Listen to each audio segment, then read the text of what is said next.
Have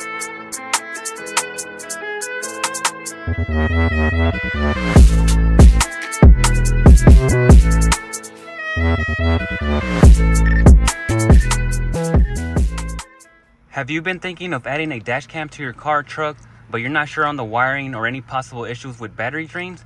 Well, today I'll be installing Pelsee's P12 Pro on my Tahoe, and I'll go ahead and show you how to safely install it. I'll give you some tips to give your dash cam a factory look, and also how to wire it up correctly so that you can avoid having a dead battery on your car or truck. I also want to thank Pelsee for sponsoring today's mirror dash cam and letting us try it out on the Tahoe. Alright guys, so this is everything included in the box. The main piece, which is a 12-inch mirror dash cam, and yes, it is a mirror. So if we take this piece off, you can see it's reflective, exactly like your factory mirror, but it does have the monitor to record, and it has the front-facing 4K camera to get that clear image. I want that. On the top of the mirror, it does have the Type-C connector for the charger, the AV input for the rear camera, and of course the SD card so it can save all the video and GPS location. And on the bottom, it looks like it has like a power on and off button. Besides the mirror, it does come with a backup camera, which is the part that I'm more excited about because I'll be using it more as a rear view mirror, so I want to get the best and most clear image I can on the Tahoe. It also comes with the backup camera extension cable, and this red wire gets connected to your reverse signal from the truck, so whenever you shift it into reverse, it'll change the image, and that way you'll get a better and wider view of the backup camera. They also give you a small pry tool, which is pretty cool, some double-sided tapes for the backup camera in case you mess up, the straps to hold on the mirror, which are pretty easy to use, but I won't be using this today because I want to make mine look more factory, and a cleaning cloth to clean the screen, the manual, the GPS antenna for location on the recordings, but if you don't want to, you don't have to put it on. It'll work without it, but if you want to be more accurate on the video, then yes, you can install the GPS antenna. It's got the cigarette lighter charger with the USB-C. I won't be using this as well because I want it more factory, so I don't want to be having no wire sticking out or this big charger. And it also comes with a 32 gig memory card, but I will be swapping this out for something a little bit bigger. I'm gonna throw in a little gift. So what's the gift? To give it a more factory and cleaner look, I did go ahead and order a Hardwire kit, so it's adjustable and I don't have to have my battery drain. So a little bit more on this when I get to the install. And I am going to be upgrading the car to a 128 so I can have more video stored, and also the speed is a little bit faster. It's a U3. And the most important part, the bracket to give it a factory look, because I don't want to use those straps on the Tahoe. And I'll be using some loom to hide the wiring under the truck, a little bit of braided sleeve just to again keep it more factory. And if you wanted to check these items out, I'll have all the links down below in the description for you guys. Got my ignition on. You can hear the mirror boot up. And also, if you don't like the boot up sound of the mirror, you can go into the menu and turn it off. Right now I'm showing the front dash cam, and you can move it up or down, but you can't move it to the left or the right. If you do that, it'll change the image to the rear camera, which is another, camera that's adjustable. You can lower it to see the bumper of the truck. I like to keep it up so I can see the cars when I'm driving. If you swipe again to the left, you can see both cameras, the front one and the rear one, but now it's showing the complete images. They're not zoomed in anymore. You can select whichever image you want the mirror to stay on. I usually keep it on the backup camera as a rear view mirror, which is a 1080p camera on this model. They also do carry a 2.5 camera, but that's on the Pro Max. As soon as you get in your car, the mirror will start recording. You can see the red dot right there. If it's yellow, that means it's locking the video, like an impact in case somebody crashed or something like that. If you want this information accurate on the dash cam, just make sure to have the GPS antenna connected. That way, your compass will work, the speed, and also the date and time. If not, they'll be out of sync. The mirror is all touchscreen, but if you press in the center, you can see some menus where you can mute the recordings. You can take a picture, captured. You can also stop the recording or activate it. You can lock the videos in case you have an accident, or you can also unlock it. And to get to the main screen would be right there on the home. It stops recording. What I like about my Pelsee mirror, it has the voice control. You can see the button on the right side, and it'll show you the prompts. Just make sure to say them exactly like it's written down. If not, it may not work. I'll go ahead and try it out. Go ahead and show rear camera, show front camera, take photo, Lock video.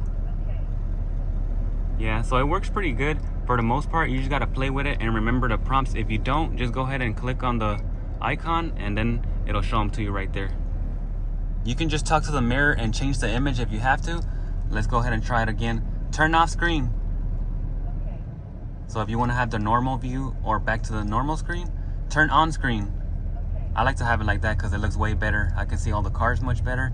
And maybe you want to do both cameras. Show both cameras. But I'll do show rear camera. Yeah, looks good. On the home screen, you get the time and date settings on the left, your dash cam settings. It also has smart driving, so you can calibrate it in case you need some lane guidance or lane assist. I haven't seen them in other dash cams, so that's pretty cool. Let's go ahead and check it out. So you want to go ahead and align the arrows or lines just like the picture. It's pretty simple to use. You can do save, and then if you want to activate it, you just turn it on right there and it'll change from 4K to 2.5K, so the image quality changes. I haven't really used them that much, but they are pretty cool. I'll just leave it off. And then this one, so you want to calibrate it just like the image, and you can see the lines over here. They're pretty simple to move. I'll just leave it like that, save. And that's the other two lane guidance ones right there. I'll just go back.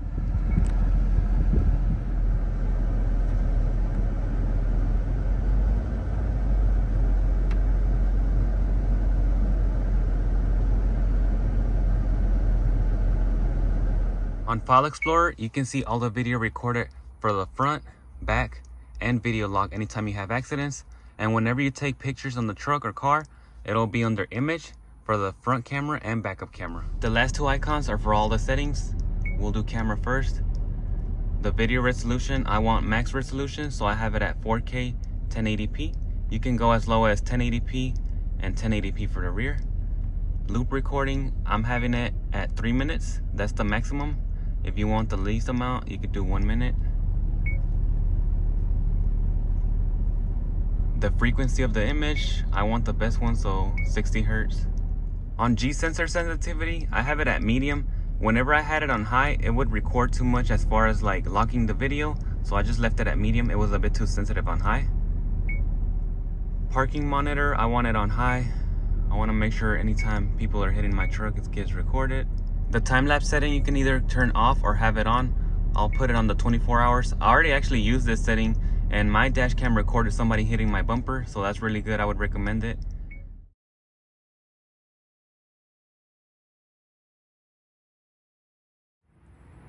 I was lucky to install the dash cam on time, and from far away it doesn't look like a lot of damage, but if you get closer, the paint did get messed up around the bumper since it was brand new, and also now it has slight gaps. So right here you can see my finger moving. On the left side it's much tighter, so I don't know if you can tell right there. From the sides it's more visible. This lip is sticking more out. The passenger fender gap is much tighter. You can see it's more tucked in. On the driver's side, you can definitely tell it shifted. So I just gotta figure out on the police report. I already went ahead and got the plates with the dash cam, so that was good, and I'll just have to figure it out later. The WDR, I would have it on so you can get a better image at nighttime. Sound recording, it's up to you. You can turn it on or off. I'll just leave it on, doesn't really matter. Timestamp, yeah, I'll have it on. And the last setting, I'll just leave it on since I do use it as a rear view mirror. Now we can go into system settings. Set rear view default, yes, because I always have it as a rear view mirror. My volume settings, you can adjust them, lower it. I just leave it at 3. Whenever the dash cam starts and also turns off, it has a boot up sound, so you can either have it on or off. I'll go ahead and turn mine off. I like it a little bit quiet. And touch sound, I'll just leave it on. Maybe later I could turn it off. The auto power off for screen, I'll just leave them how they are. For speed unit, I want miles per hour, so I'm leaving it how it is. Also GPS accuracy, it's been working out on 0. I haven't touched it. Language, I want English. And time zone, just make sure you put the correct one. If not, your time and date may be off. For the voice control setting, I have it on high. It's been working out pretty good. And the voice alert, I have it as a female. prefer that one. Satellite information, you can check all the coordinates, your date and time settings. That's where you want to adjust them. I already have mine set right now. Earlier they were all messed up, but I already fixed it. And then you can format your card if you want to go ahead and erase everything. It does it right there for you. It's pretty fast. The only thing that won't delete will be your locked videos, but everything else will get deleted.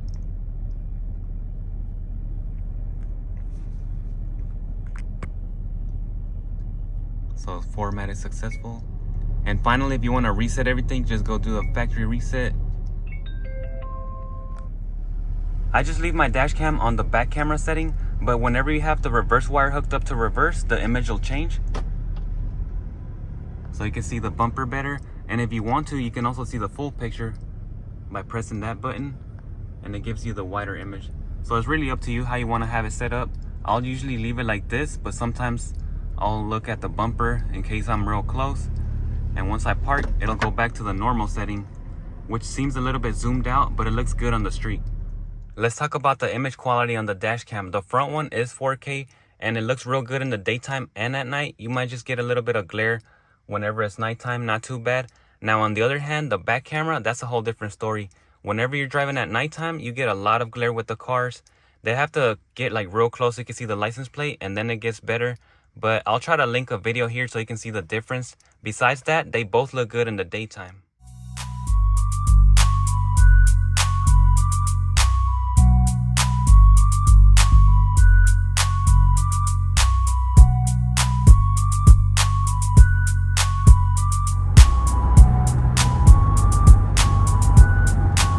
Show rear camera.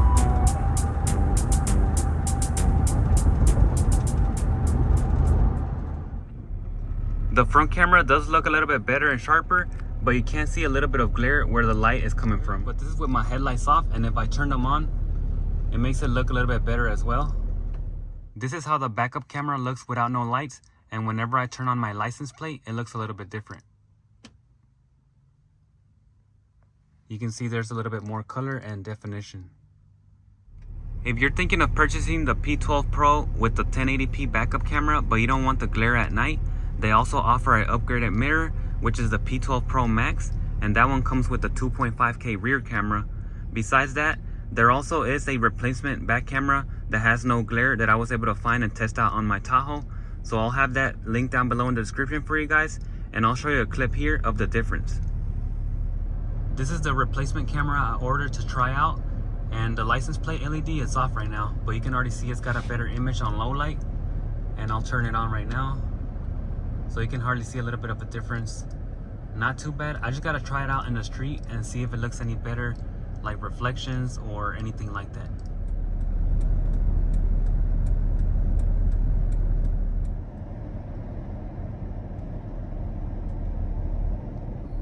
The replacement camera looks almost the same as the Pelsee. I'm not sure what it is, but if you notice in the center, the lenses are a little bit different, and this one just looks way better at nighttime. It comes with its own wiring and mounting hardware, but if you already ran your wire or extended it, you don't have to worry about it. It's the same 4-pin connector. It'll be just a plug and play, the same as I did, and I'll just keep this as a spare. If you do want to mount the mirror with the straps, they have these hooks provided on the top and bottom, so you can just install the top one and then wrap it around the original mirror. The front-facing camera on the Pelsee mirror does not move, so whenever you install it over the mirror with the strap, you may have to install it slightly towards the left, so it'll clear that camera. And once you have the straps on, it should be nice and sturdy. Depending on your mirror size, you may notice a little slight gap on this side because of the camera, but overall it looks good and it's an easy install. But in my case, I'm just gonna go ahead and do the bracket so that I don't have that issue and it looks more factory. I've installed many of the back straps on these mirrors, and they are very nice and tight. They do last a long time. I currently still have some on my Silverado and Yukon, and today I just want to step it up on the bracket for the Tahoe. So I'm gonna go ahead and start off by unplugging the factory mirror, because I won't be using this plug. I'm just gonna tuck it back under the headliner. It's real easy to remove the factory mirror. First, you want to go ahead and angle it right up so you can expose the screw holding it in place, and it's a T20 Torx. After that, you can simply grab the whole mirror housing and slide it right up.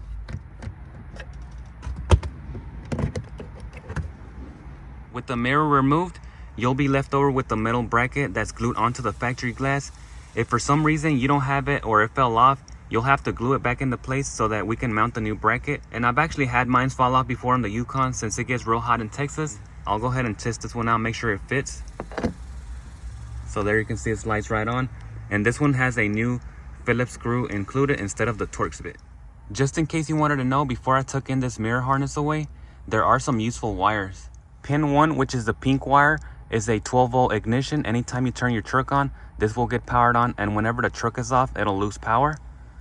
The black wire, pin 2, which is a ground. And the light green wire, which is the reverse wire of the truck. Anytime you shift it in reverse, it'll throw out a 12-volt signal, and that's on pin 3. These wire colors and pinouts are good for the 99 to 02 GM trucks. For example, my Tahoe is a 2001. If you have a 03 to 06 GM truck, your pinout and wiring will be slightly different. The black wire will still be ground. The light green wire is still your reverse wire, but your ignition wire will be a yellow wire, not the pink one anymore. So it'll be a little bit different, but not exactly the same. These wires are useful in case you're doing any other accessory installs, for example, a radar detector, or maybe you changed out your radio into an in-dash screen and need a reverse trigger, or like today we're doing a dash cam. We could also use some of these wires, but in my case, I'm gonna go ahead and go into my fuse box and keep them for a future upgrade. The new mirror mount does come in 2 separate pieces. They also do provide you with the mounting screws to join it together. Just make sure not to throw these away because they do blend into the packaging. We will have to remove the original mounting tabs, which are being held on by 4 Phillips screws. So we'll just have to remove these mounting pads on the corners, and then we'll expose the 4 Phillips screws which are hidden underneath.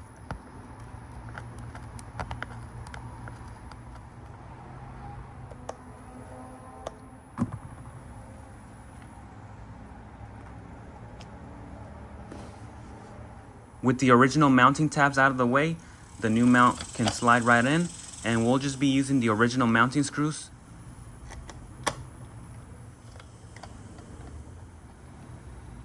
The replacement mirror mount is a nice design, but it does have one flaw.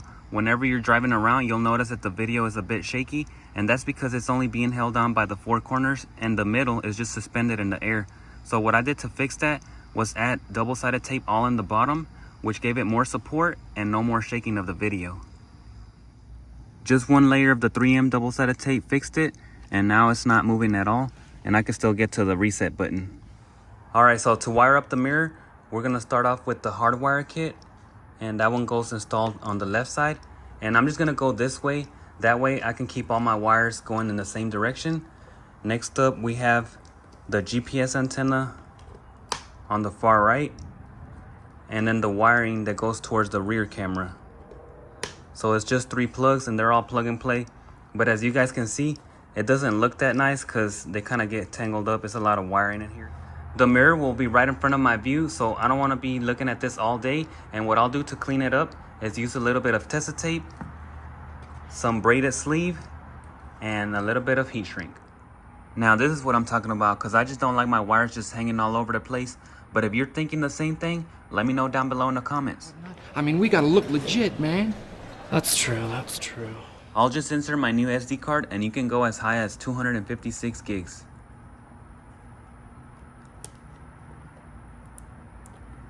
Before we install the mirror, here's just a quick comparison versus the stock unit. You can see it's a bigger picture on the Pelsee.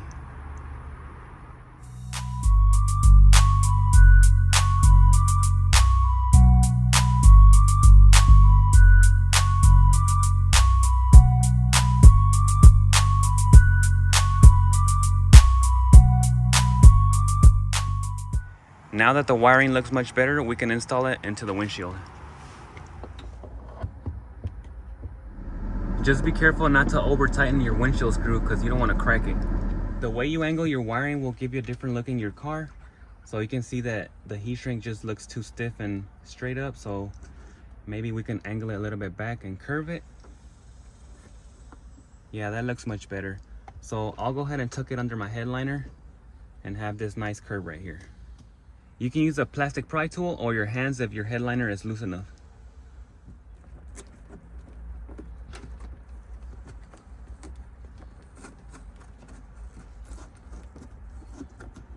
All right, I was able to do it with my hand, so that's good to me. Yeah, that looks way better. I think it looks even better than the factory one because they didn't even loom it up. So I'm gonna go ahead and add a little bit of Tesa tape because it has some exposed pins and tuck it up on my headliner. That's exactly what you want, a nice and clean look in the front and also in the rear. So if anybody comes into your car or truck and they take a look at it, they don't really know if it's factory or aftermarket upgrade. To hide the rest of the wires, I'll have to remove this pillar. So you just want to pry on it. Some of them may have screws or hidden bolts. All right, I got this one loose already. I'm gonna insert my Hardwire kit down through the pillar first because it's the bigger one, but it should come right out under the fuse box.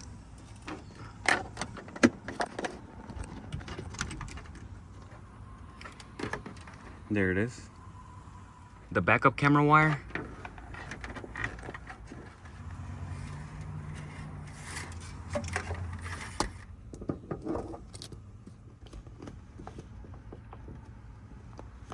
There's my GPS antenna, and I just went ahead and zip tied all the wiring on the pillar. When you're installing your pillars back, if your clips are loose, don't forget you can drill some pilot holes and add some zip ties. That way it'll be secure and it's not gonna be hanging anymore. To run my back camera wiring, I'm gonna go under the driver's side factory grommet. Some cars may have the grommets in different locations, or you may have to drill a hole and install a grommet. The wiring that came with the backup camera is not long enough for my Tahoe. I believe they do sell an extension, but I want to install it right now. So what I'm gonna do is go ahead and cut it and extend it towards the rear.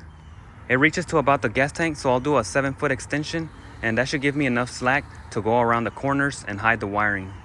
1, 2, 3. I'll cut it right here.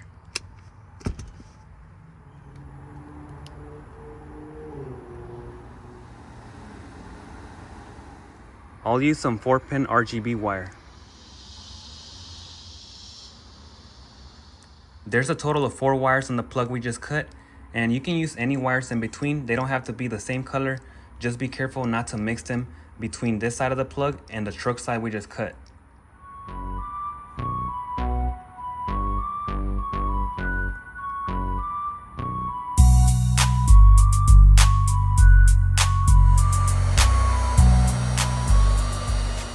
My extension is now complete. The factory wiring was about 18 feet and now it's at 25, which is plenty enough for my Tahoe. I also did go ahead and add the split loom on the wiring so that I can protect it and not get damaged underneath the truck whenever I'm running it. On the bottom here, you can see that the reverse wire was long enough. I just added a little bit of Tesa tape so that it can blend in a little bit better. It really wasn't a big deal for me to extend the wiring, but if you're not comfortable or you just want to save some time, I will go ahead and list the extension down below in the description for you guys. I'm just going to try to follow my stock wiring down the frame rail all the way to the back and try to keep it out of the way of any moving parts. You can see the loom right on top of the factory wiring. It's looking good. By the rear tire, this piece is covering it, but my wiring is going on top of the frame. To find my reverse wire, I'm using my multimeter, and I'll be grabbing my wiring underneath the truck on the tail light harness.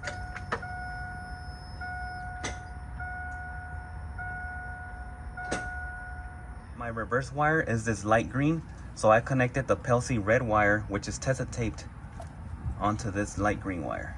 The rest of my camera wiring is just zip tied along the frame rail, and it's going on top of the factory spare tire bracket, and the plug and play connector just lands right behind the plate. I'm not sure yet where I'm gonna mount the backup camera since it does have this bigger bracket and it's not a flush mount. I had a spot here if it were a flush mount, but I'm kind of thinking either something like this or in this area. If I can, I'll try to hide it right underneath here. I'll power up my mirror first, that way I can see which location looks best on the dash cam and mount it in that spot. I ended up installing my backup camera on the right side of my license plate. It gave me the best image up front by catching the lower part of my rear bumper, and I also didn't want to block off the letters on the license plate. You'll see right here, it just shows you the complete image, or you can also zoom in if you want to, down to the bumper, or if you want to get the full picture. Holy shit, it worked! Nobody wants a dead battery on their car or truck, and that's why I decided on this Hardwire kit. You can see on the left it's fully adjustable from 11.8 volts all the way to 13.2. So you can pick the voltage of where you want this to cut off and not drain your battery. Most cars and trucks fully charged batteries will range from 12.6 all the way to 13 volts in that area. And if you're like me and don't want to come to a dead battery, what I would set it to would be in between the 12.4 range to 12 volt range. Anywhere in between there is good. Anything below that will give you a dead battery or issues starting the car. Especially if you have a weak or older battery, and don't even think about winter, because in winter your battery will be dead. Anything below 12 volts is going to give you a real hard time, or it just won't start at all. That's when actually a lot of people find out they need new batteries. So I would definitely recommend to stay above those 12 volts. Right now it's already 2024 and my battery is 4 years old, so it's a bit older and it's resting at 12.5 volts, which is not too bad, but we are getting closer to winter. And you can see here on the tags that during summer the cranking amps are about 760, but in winter time it'll drop down to like 600, so you lose some power. And that's actually assuming that the battery cranking power is good, so I will have to replace my battery pretty soon. I'll set mine to cut off power at 12.2 volts, so dip switch 1 and 2 will be on the on setting and dip switch 3 will be on the off setting. On, and this one will stay down for off. Another cool feature on this Hardwire kit, whenever it reaches the cutoff voltage, it'll record an additional 2 minutes up to 20 minutes, depending on which one you pick. And that's pretty good, especially if you have a car that turns off at the light with the start stop feature. I'll set mine to do an additional 5 minutes, and later if I want to I can just change it. I found a nice mounting spot for it right in this corner near the fuse box. There's 3 power wires to connect the Hardwire kit. We'll start off with the black one, which is the ground wire. You want to go into a clean metal surface like a nut and bolt or anywhere down the kick panel. The red wire will go connected to an ignition or accessory, so that way whenever you turn your truck off it loses power.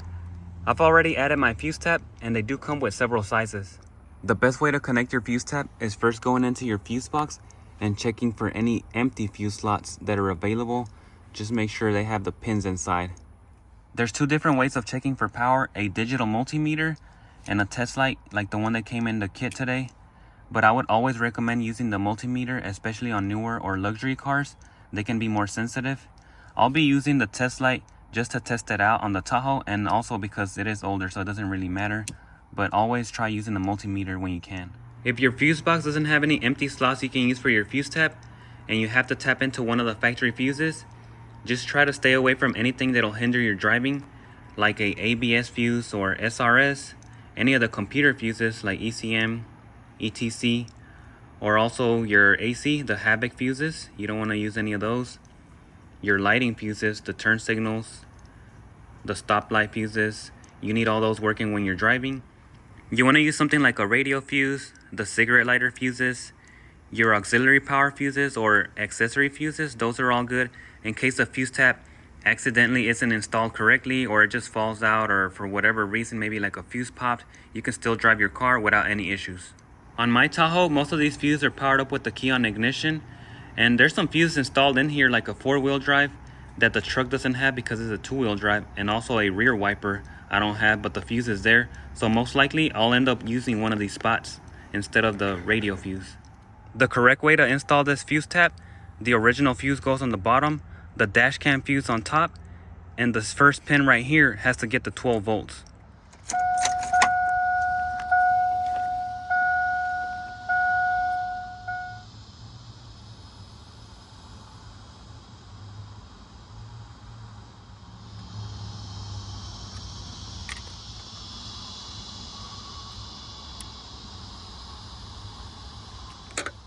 On my 15 amp circuit, the right terminal is the one that gets the 12 volts ignition. So this is where I'm going to tap in my fuse tab with the wiring facing that way. I also changed my dash cam fuse to a 3 amp since it doesn't need that much, and I had an extra one.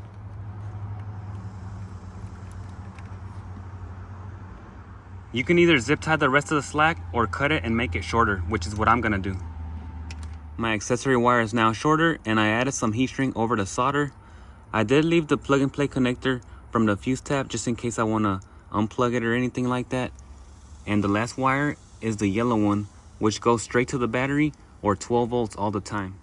On my truck I only have 2 12 volt fuses, a 3 amp and this 20 amp for the door locks. But the only problem is that there's a relay on the side and another fuse, which doesn't let me install the fuse tap. My Tahoe is off and the 3-amp fuse is 12 volts. And also the 20. So those are good, except that they work in most cars, but in my case, it's not gonna work. In a situation like this, you can purchase different adapters like this one, which will go with the fuse, and then you can just insert a female terminal with the wire. It'll look just like this, but I won't be doing this on my Tahoe since I want it a little bit different. Since I like my wiring custom on my trucks, I ran the 12-volt wire straight to my cigarette lighter and installed a switch underneath. You can see the red wire on this side. So I'll be joining these together with a 3-amp fuse extension I made, or you can also purchase one as well. Under this cover, you can see all my factory cigarette lighter switches, which are 12 volts all the time. On the left side, I have my power folding mirror switch, and on the right side is the one for my dash cam. So they'll stay on the on position. If I ever want to cut them off or lose power, I can just simply turn them off and they'll have no more 12 volts. I like to wire them up this way, that way I have manual control, because sometimes I may not use them in case I'm parking in the garage or for whatever reason they don't need no power. Then I can just completely cut it off and I won't have a dead battery. That's all the power connections, and now you can zip tie them and tuck them away. Let's go ahead and test out all the power connections and make sure everything is working properly and it's not going to drain your battery. So the switch is off.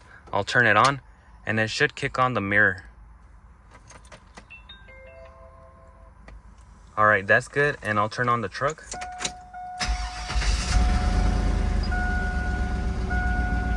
And whenever you turn your truck off, it should cut off the mirror now, so it doesn't drain the battery with that accessory wire.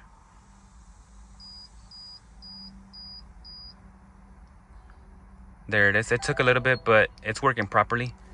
And then we'll do ignition again. It should kick it back on. And I'll turn it off one more time.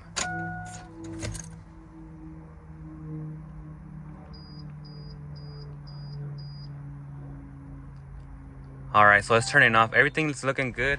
I'm not trying to say that everyone needs a toggle switch, but let's just say you get in an accident and you have to turn off your car, or maybe you get pulled over. The dash cam will stop recording, or it'll go into time lapse and it won't do no audio. The screen will go off. So what you can do is just go ahead and cut off power from the toggle switch and then turn it back on. It'll think your truck is running and it'll just start recording like normal, and that way nobody really knows, and you can actually turn off the screen so that you can't really see it, but it's still recording all the audio and everything that's going on. I do want to know how much current drain does the mirror dash cam give me whenever it's in parking mode, so let's go ahead and find out. Right now the Tahoe is essentially stock. There's no real potential draw on the battery except for my aftermarket alarm and the mirrors that I have hooked up to the relays. So when I lock it, you can see that they fold and unfold as well. But that shouldn't be an issue because I have the toggle switches to turn them off, and that way we can see the normal current draw of the truck without any other aftermarket equipment. The lighting and all that stuff is only drawing current whenever the truck is running, so for this test it'll be okay. My aftermarket radio has a similar current draw to the original, so I won't be counting it on this test. Whenever you're doing a battery drain test, you want to make sure to have all the doors closed and windows, especially on newer cars. Under the hood, you might have to disconnect the hood light if you have it, or a hood pin. That way the computer may go to sleep and it doesn't think that something is being powered on, and it won't mess with your readings. Some car or trucks may take longer for the computer to go to sleep, so if you have a garage, it would be a good idea to do it there, since it can take from 30 minutes all the way to 24 hours. To start, you want to make sure you have a fully charged battery. On your multimeter, you'll connect the black lead, which is labeled COM, straight to the negative post of the battery. The red lead labeled BAT, straight to the positive post of the battery. And set your meter to the 12 volt setting. Mine's is reading 12.7, which is fully charged for a standard battery. You also want to make sure that both these leads are good, so you want to connect them together and go into your multimeter and select the continuity setting. It should be zeroed out. We'll change the red lead to the left side where it says DC 10 amp. And select the DC 10 amp setting on your multimeter. You want to disconnect your ground wire from your battery's negative post and connect the COM lead to the battery. Connect the red lead to the ground wire attached to your car or truck. You'll see an initial reading and it should come down.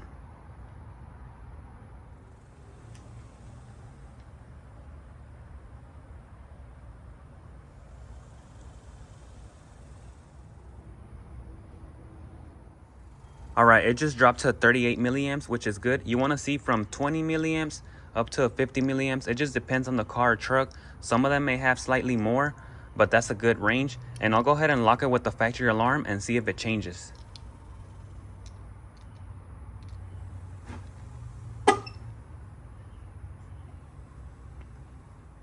You do want to give it some time so the computer can go back to sleep and give you the accurate reading.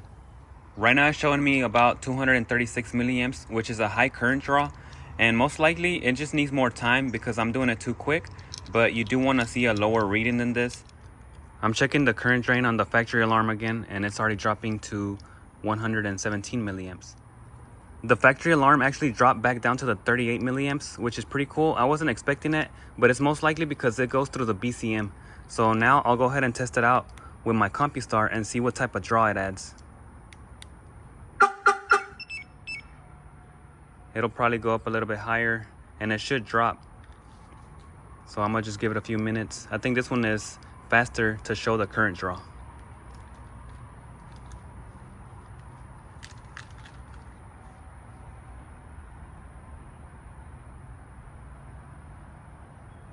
There, it's already dropping. It should drop more than this.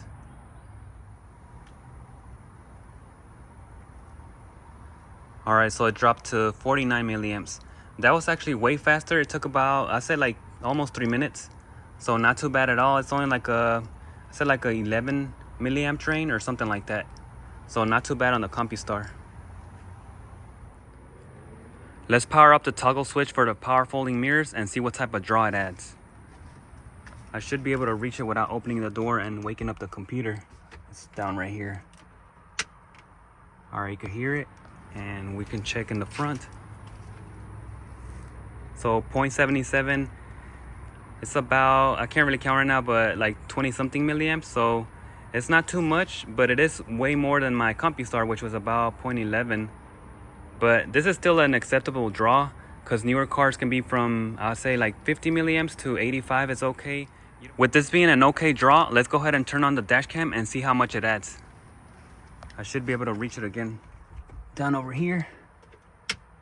Alright, and the dash cam should come on. And let's see in the front. Alright, so that's 700 milliamps. I'll go ahead and turn off the screen because whenever you're doing like time lapse or parking mode, it'll take less. So I'll press on it if I can reach it.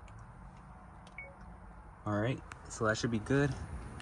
And now we'll see the real draw. So 440. It looks a bit alarming considering that we were at like 77 milliamps, and that's a big jump, a little bit over 360. This type of current drain is not specific to Pelsee, but any dash cam doing time lapse or parking mode. So if you don't drive your car or truck every day, it's a good idea to either have the toggle switch or also pick out the correct hardwire kit so you can select your own voltage, because most of them will come with a preset 11.6 to 11.8, which is essentially a dead battery. I just wanted to show you the current draw because I don't see a lot of people making videos about it. But if that was helpful, don't forget to like or share the video, and let's go ahead and turn off the toggle switches to see if the current drain will drop back to normal. So I'll do one first. That one should be the power folding mirror switch for the relays. So it dropped a little bit, and I'll do the one for the dash cam now, which is the bigger draw. Alright, and it should be back to normal. So 50 milliamps. If I missed anything, let me know down below in the comments. I love reading them. And if you like this content, check out the next video for more upgrades.